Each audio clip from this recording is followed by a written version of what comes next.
आवाज आपकी, खबर हमारी। आप देख रहे हैं न्यूज 24 उल्लासनगर। नया जोश, नया विचार। दमदार उम्मीदवार राजू गोपलानी इस बार पैनल नंबर 19 से चुनावी मैदान में। अब मुझे बताइए कि कालानी परिवार के जो गुनहगारी का इतिहास है, उसमें सबसे पहले अगर किसी ने गुनाह दाखिल किया होगा कालानियों के ऊपर तो कांग्रेस सरकार ने किया था। कांग्रेस सरकार ने कांग्रेस के विधायक आदरणीय श्री पप्पू कालानी के ऊपर पहला पहला केस किया था, जिसकी आगे चलकर उनको आजीवन शिक्षा भी मिली। उसके बाद हमारे कालानी साहब की के पुत्र ओमी कालानी जी के ऊपर भी जो पहला 307 का गुनाह भरा था, वह भी कांग्रेस सरकार ने ही भरा था।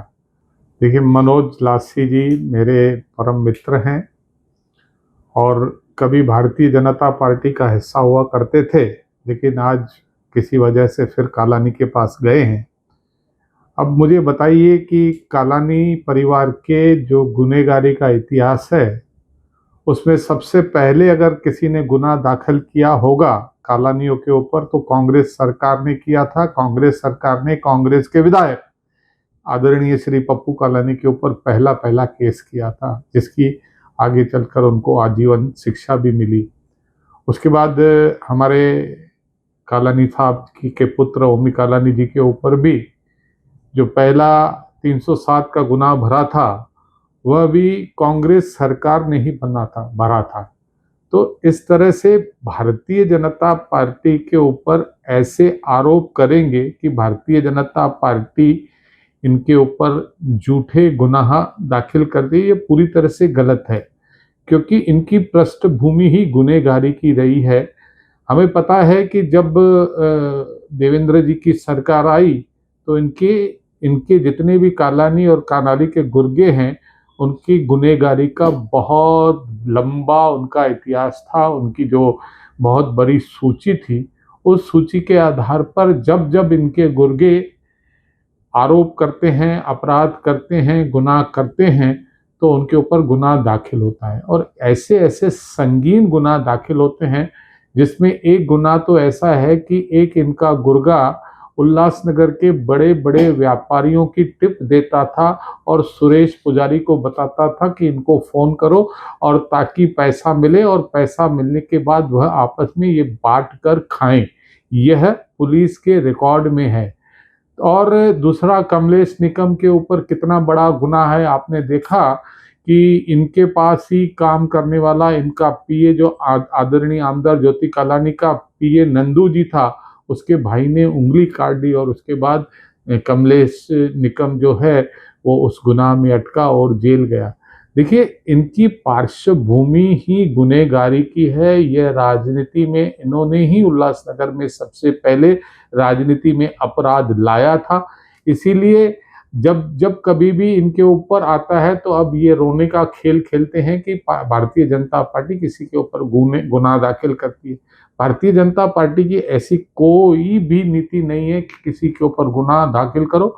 चूंकि भारतीय जनता पार्टी एक विकास करने वाली पार्टी है, पूरे देश में, पूरे विश्व में भारतीय जनता पार्टी के प्रधानमंत्री या देश के प्रधानमंत्री नरेंद्र मोदी जी ने विकास का काम किया, उससे आकर्षित होकर कई लोग भारतीय जनता पार्टी में शामिल होते हैं। और भारतीय जनता पार्टी में तो ऐसी होड़ लगी हुई है कि प्रत्येक अगर प्रभाग में, अब जब महानगर पालिका के चुनाव हो रहे हैं तो इतनी भीड़ है, हमारे पास ही बहुत हमें इस बात की संकट है कि किसे टिकट दिया जाए, किसे न दिया जाए।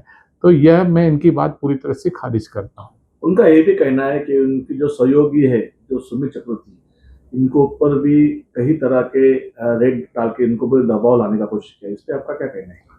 देखिए, सुमित चक्रवर्ती के ऊपर रेड डाल के दबाव लाना, ये करना, इन बातों के अगर प्रमाण अगर हमें देंगे कि किस वजह से किया है, अगर कोई किसी के ऊपर रेड पड़ती है, अगर वह निर्दोष है तो उन चीज़ों का सामना करना चाहिए। कोई किसी के ऊपर जोर जबरदस्ती नहीं करता। अगर जो कोई गलत करेगा, फिर वो कितना भी बड़ा व्यक्ति मत तो क्यों ना हो, उसके ऊपर सारी नोटिस भी आएंगे। अगर वह सही है तो फिर डरे कर, नहीं तो फिर डर किस बात का।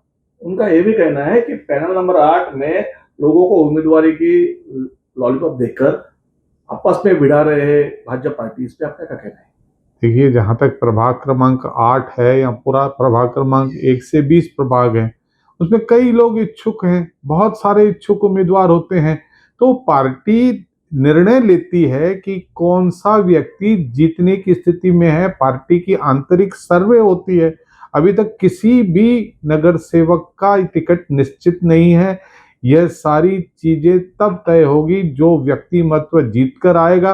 तो ऐसे भी हो सकते हैं जो 8 नंबर प्रभाग की आप बात कर रहे हैं, 8 नंबर प्रभाग में बहुत सारे इच्छुक होंगे, सभी इच्छुकों का सम्मान किया जाएगा और ऐसी स्थिति में पार्टी तय करेगी कि कौन सा व्यक्तिमत्व जीत कर आएगा, उसी को टिकट मिलेगी।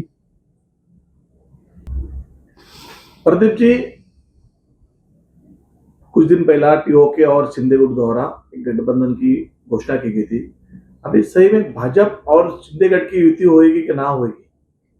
देखिए, भारतीय जनता पार्टी की शिवसेना शिंदे गुट एक नैसर्गिक हमारी साथी है, जिसमें आरपीआई आठवले गठ भी हमारी नैसर्गिक साथी है। देखिए, यह जो गठबंधन था, यह उल्लासनगर में सबसे अच्छा और मजबूत गठबंधन था, क्योंकि शिवसेना शिंदे गठ ने शरद चंद्र गुट के साथ, जिनकी हमारी विधानसभा में सीधे हमारी लड़ाई हुई थी, उमी कलानी और कुमार आइलानी की, उस वक्त उन लोगों ने उनके साथ गठबंधन किया है। मैं कह रहा हूं, शिवसेना शिंदे गठ ने शरद चंद्र पार्टी के साथ गठबंधन किया है। हाँ, अगर वह उनको अपनी पार्टी में शामिल कर देते और तीर कमान पे वह चुनाव लड़ते तो यह युति संभव हो सकती थी। लेकिन हमारे गठबंधन में किसी तीसरी पार्टी की आवश्यकता नहीं है और उन्होंने तीसरी पार्टी शरद चंद्र पवार जोड़ी है। इसलिए उल्लासनगर में भारतीय जनता पार्टी और शिवसेना का गठबंधन होना कहीं न कहीं मुश्किल लग रहा है। तो ऐसा कहा जा सकता है कि कालानी परिवार गठबंधन के लिए कांटा बने हुए हैं। कांटा हमारे लिए कोई नहीं है, हम किसी को कांटा मानते ही नहीं है। भारतीय जनता पार्टी अपने आप में इतनी मजबूत पार्टी है कि भारतीय जनता पार्टी किसी भी तरह से इतनी संख्या प्राप्त कर लेगी जो यहाँ पर अपने बलबूते पर भारतीय जनता पार्टी का महापौर बिठाएगी। हमारे लिए कांटा कोई नहीं है, कांटे ये आपस में एक दूसरे को चुभने वाले हैं। भारतीय जनता पार्टी को कोई कांटा चुभता नहीं है।